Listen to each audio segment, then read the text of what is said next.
Hello everyone, welcome to the video. Get yourself cozy and bring along a notepad with your favorite drink because today you'll be learning about the principles of interior designing.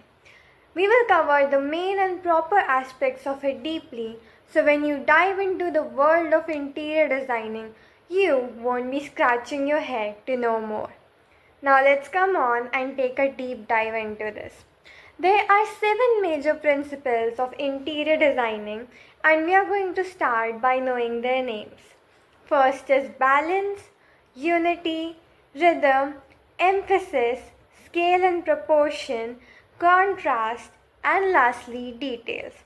So now let's go ahead and start with balance. Balance is important in everything you do. The world works with balance, and interior designing is no different.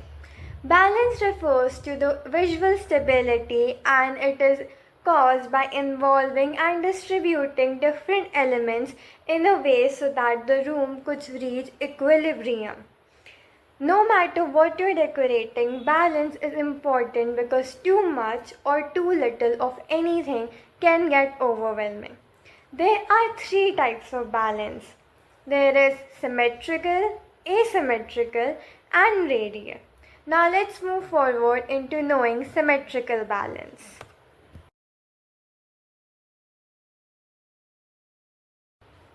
Now let's move forward to symmetrical balance. Symmetrical balance is basically creating a duplicate arrangement on both sides of the central axis. It is also known as formal balance. Symmetrical balance includes like putting the same couches on both sides of the room, like vases or lamps on either side of the bed, similar colors, similar textures. It helps in providing a more elegant and refined look to a room. Traditional, Victorian, and neoclassical aesthetics usually use this. It gives us a more royal like feel but could look stiff if it is overdone. Next is asymmetrical balance. Asymmetrical balance or informal balance is there to give a sense of informal and relaxed look to the room, like arranging different objects on either side of the central axis with similar visual weight.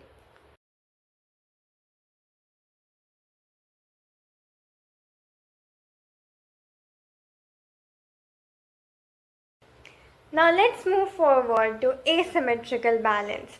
Asymmetrical balance or informal balance is there to give the room a sense of informal and more relaxed look. Informal balance gives the room a more unique, lively, and more individualistic approach. It allows creativity and gives a more dynamic yet casual sort of look, although it can feel chaotic and overwhelming if it is not done right. Usually, bohemian, contemporary, etc. aesthetics use this form. So, in asymmetrical balance, you basically put objects with similar visual weight but they are different in form. Like on one side, you can put a light, airy curtain, but on the other side of the room, it could be paired with a more dark artwork or something like that. Now, let's move forward to radial balance.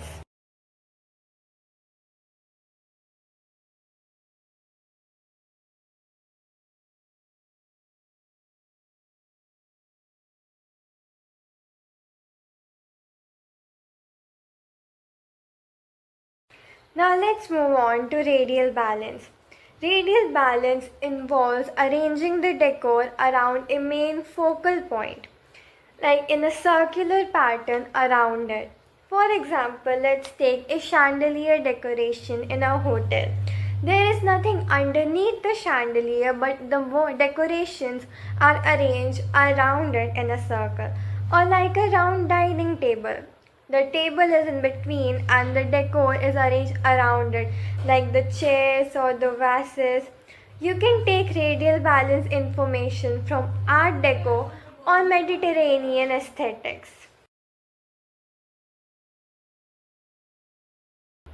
Now, let's move forward to unity and harmony. Unity and harmony ensure that the objects placed in the room fit together and bring a sense of completeness and do not look odd together in a room. When a room has unity, all parts work together and feel like they belong. It contributes to a seamless, orderly design. Whereas harmony ensures that even diverse elements feel like they belong together in the room and they do not conflict with each other and they are together and bring a sense of completeness and wholeness. For example, imagine a minimalistic bedroom where unity is achieved through monochromatic shades of grey and white. Now, to make the room not feel boring and bland, the designer has proceeded to add stuff like a woven rug or other textured things to make the room feel more enhanced and not boring, bland, or lifeless. Unity and harmony go together and ensure that even contrasting features feel like they belong together. And while the textures are varied, they are balanced and do not disrupt the overall calm and unified design of the room.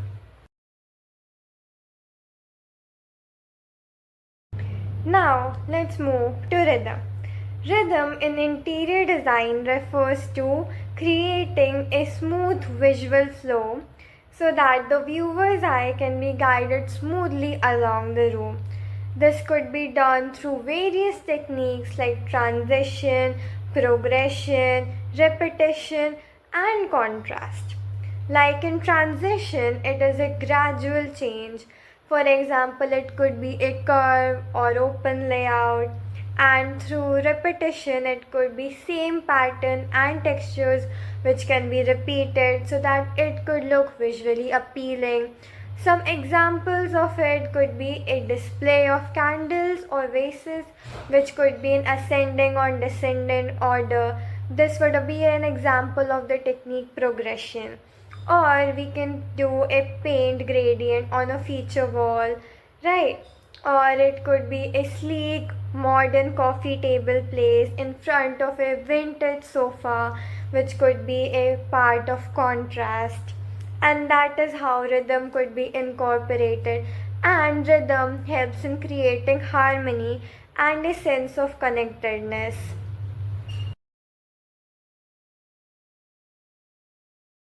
Now we move forward to emphasis. As you can see by its definition, that emphasis means giving a special focus on a particular thing. For example, it could be a chandelier, like we studied in radial balance, that it is centered around that one focal point. Emphasis basically means that in the focal point, it is more emphasized and special focus has been put into it so that the viewer's eye is attracted to it. Because the emphasis on the focal point, to be fair, is what gives structure to a room. Now, let's move on to proportion and scale. Proportion and scale in theory and real life is quite a simple concept which you probably might incorporate in your daily life. So, proportion basically means the size of an object in comparison to other objects, and scale is the size of an object in comparison to the size of the whole room. Now, the thing here is that if it is a small room, if you put only large objects inside it, it would look very suffocating. Which is why this is taken into consideration and smaller and bigger things are placed together. You cannot keep a big table on top of another big table. Instead, we put in more visually appealing items and other things so that the room would not feel suffocating, look good, and also be functionable as it needs to be.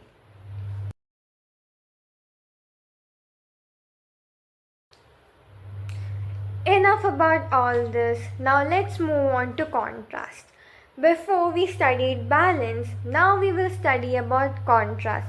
Like in harmony, we know that different objects should be put together so a bland look is not given. Contrast is basically incorporating those different variations to give more life to a room and make it look more vibrant or better or lively or however the person wants it to be.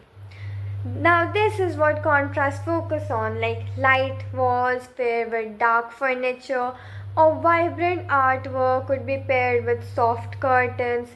That's how contrast works, and it brings more life to the room and gives emphasis to the things which needs to be given emphasis on.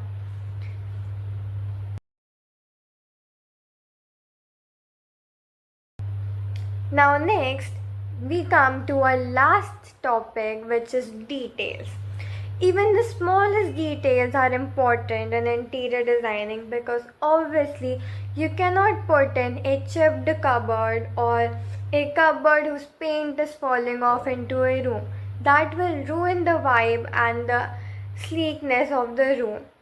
Details make a room whole, like the color scheme and the textures, the placement of the cabinets and door. Does the handles match the door and is the color good or not? That is what details are, and that is what makes a room whole. So, thank you for coming here and watching this video. Those were the 7 principles of interior designing, and I hope that you liked it.